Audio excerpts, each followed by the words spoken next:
จมไหลแล้วว่าฝนบ่ตกมันตกบาดนี้นะว่าฟ้าล้มเลยมันบ่ได้ตกธรรมดานะฟ้าล้มไฟดับฟ้าพี่น้องเลยเบิ่งเอาพายุบ่จังนี่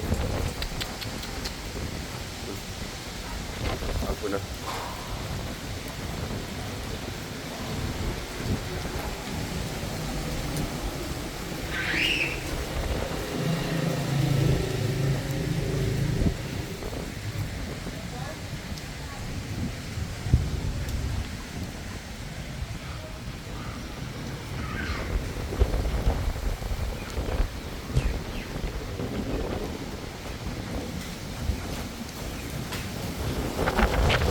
ไฟดับอีก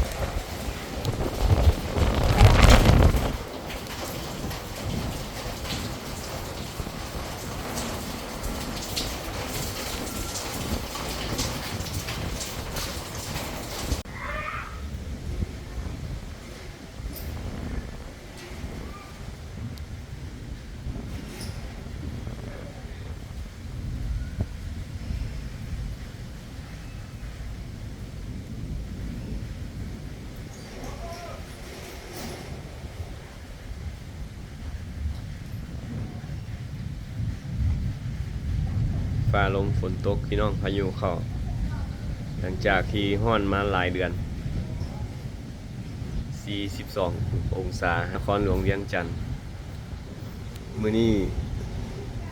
มือทำอิฐเลยที่ได้เห็นฝนหน่อยหนึงเนาะกายนั้นมีลมพายุแห้งหลายสำหรับมื้อนี้ที่3เดือน5เนาะปี2024พายุกำลังมาโอ้คักตกลงมาแห้งไอ้ท้อนมันคือฮ้อนหลายแท้ประเทศลาวนี่นครหลวงเวียงจันทน์47องศาพี่น้อง2-3มื้อก่อนหน้านั้นวันนี้ได้เห็นฝนตกหน่อยหนึ่งแต่ว่าลมพายุมาแห้งเอาขอให้มาตกมาแห้งถอนฝนเลยเกินว่ามันฮ้อนพี่ลึกพี่ล่ำพด